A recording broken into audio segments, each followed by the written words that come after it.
بسم اللہ الرحمن الرحیم۔ شروع اللہ کے نام سے جو بڑا مہربان نہایت رحم والا ہے۔ میرا چینل دیکھنے والے اور سننے والوں کو السلام علیکم۔ میرا نام رضوان نواز ہے۔ آپ دیکھ رہے ہیں روشنی کا سفر وِد رضوان نواز۔ آج میں آپ کو بتاؤں گا ظالم باپ اور اس کی بیٹی کا واقعہ، جو کہ نبی پاک کے دور میں دور جہالت کی بات ہے۔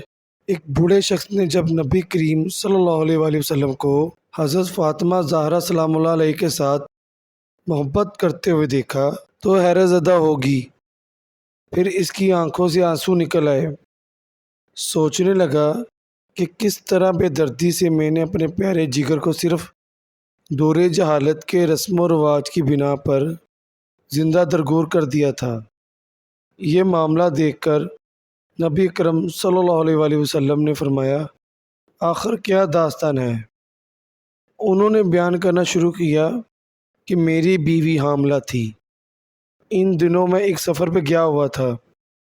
جب کافی عرصے بعد پلٹا تو اپنے گھر میں ایک بچی کو کھیلتے ہوئے دیکھا اور بیوی سے پوچھا، یہ بچی کون ہے؟ تو بیوی نے کہا، یہ ہماری بیٹی ہے۔ پھر اس نے کسی نامعلوم خوف کے تحت التجا آمیز لہجے میں کہا، ذرا دیکھو تو صحیح کس قدر پیاری بچی ہے، اس کے وجود سے گھر میں کتنی رونق ہے۔ یہ اگر زندہ رہے گی تو تمہاری یادگار بن کر تمہارے خاندان اور قبیلے کا نام زندہ رکھے گی۔ میں نے گردن جھکا لی اور بیوی کو کوئی جواب نہیں دیا، لیکن لڑکی کو بغور دیکھتا رہا۔ لڑکی کچھ دیر تو اجنبی نگاہوں سے مجھے دیکھتی رہی، پھر نہ جانے کیا سوچ کر بھاگتی ہوئی آئی اور میرے سینے سے لپٹ گئی۔ میں نے بھی جذبات کی روح میں اس کو آغوش میں بھر لیا اور پیار کرنے لگا۔ کچھ عرصہ ایسے ہی گزرا کہ لڑکی آہستہ آہستہ بڑی ہوتی رہی اور کافی ہوشیار بن گئی۔ جب وہ اپنی بلوغت کے قریب پہنچ گئی تب اس کی ماں کو میری طرف سے بالکل اطمینان ہو چکا تھا۔ میرا رویہ بھی بیٹی کے ساتھ محبت آمیز تھا۔ ایک دن میں نے اپنی بیوی سے کہا کہ ذرا اس کو بنا ایک قبیلے کی ایک شادی میں اسے لے جاؤں گا۔ ماں بیچاری خوش ہو گئی اور جلدی سے بیٹی کو سجا سنوار کر تیار کر دیا۔ میں نے لڑکی کا ہاتھ پکڑا اور گھر سے روانہ ہو گیا۔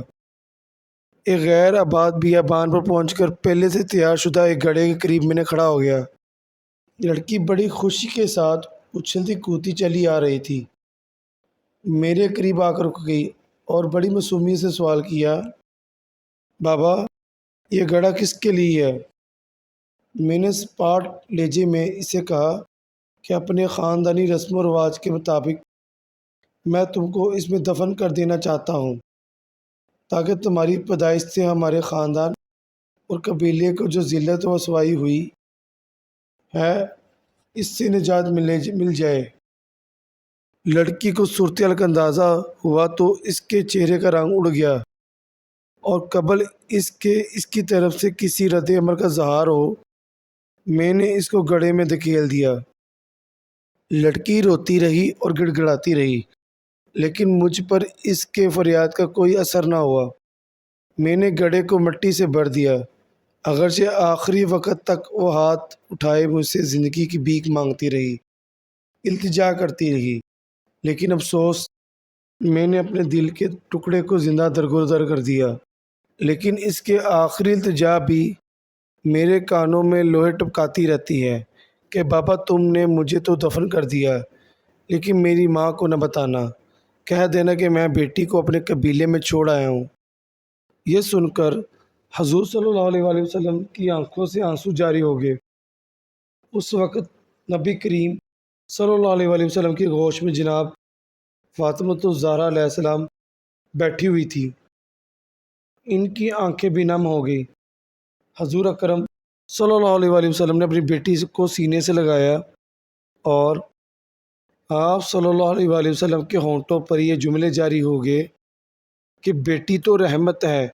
پھر آسمان کی طرف دیکھتے ہوئے فرمایا، میں فاطمہ کو دیکھ کر اپنے مشام جاں کو بہشت کی خوشبو سے معطر کرتا ہوں۔ یا اللہ میں تجھ سے موت کے وقت آرام اور راحت، قیامت کے حساب و کتاب کے وقت عفو و مغفرت کا طالب ہوں۔ بیٹیاں اللہ پاک کی رحمت ہوتی ہیں، ان کی قدر کیجیے، اور یہ آپ لوگ کے گھروں میں کچھ دن کی مہمان ہوتی ہیں، انہوں نے آپ کا گھر چھوڑ کر چلے جانا ہوتا ہے، لہٰذا ان سے محبت کیجیے، ان سے پیار کیجیے، کیونکہ نبی کریم صلی اللہ علیہ وآلہ وسلم بیٹی فاطمہ الزہرا سلام اللہ علیہ سے بہت محبت کیا کرتے تھے۔ اللہ پاک ہم سب کو اپنی بیٹیوں سے پیار کرنے کی توفیق دے اور اس پر عمل کرنے کی توفیق دے۔ یہ ویڈیو اپنے اختتام پر پہنچی۔ اللہ حافظ۔